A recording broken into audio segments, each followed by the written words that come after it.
Donald Trump's first week of his second term in office, backlash continues to unfold after the president signed an executive order cutting birthright citizenship. And with thousands of undocumented immigrants expected to be impacted by this, lawmakers here in Western Mass and Massachusetts are expressing their outrage.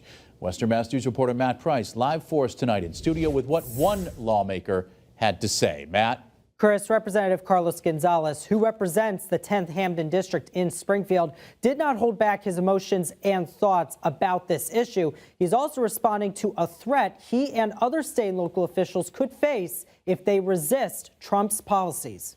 When a law is backed up with a court order, I think anybody should adhere to it.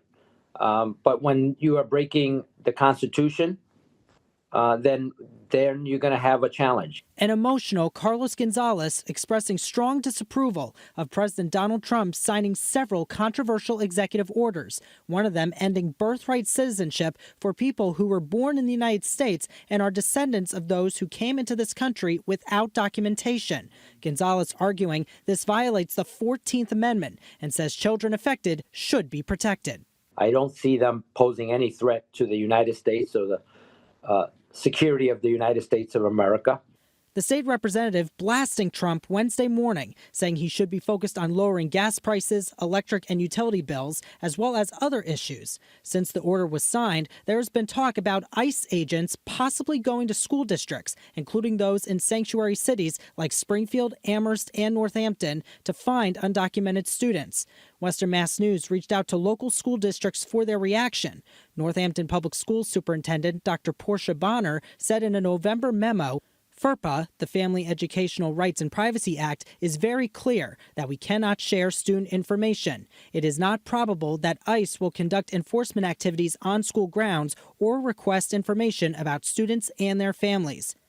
And Hadley Public School Superintendent Ann McKenzie tells us a school district cannot prevent children of undocumented immigrants from attending public school. Immigration citizenship status is not considered when enrolling students in public school.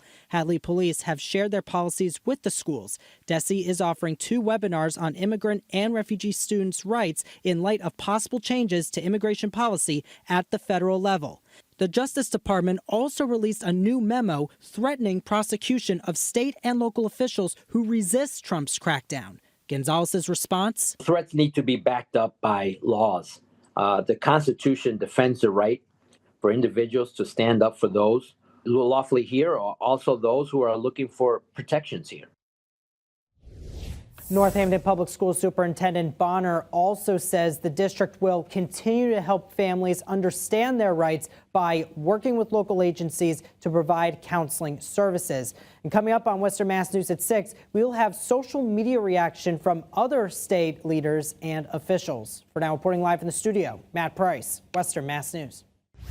Matt, thank you for that live report. On top of this, according to a new memo, the DOJ will also take stronger prosecution efforts on illegal immigration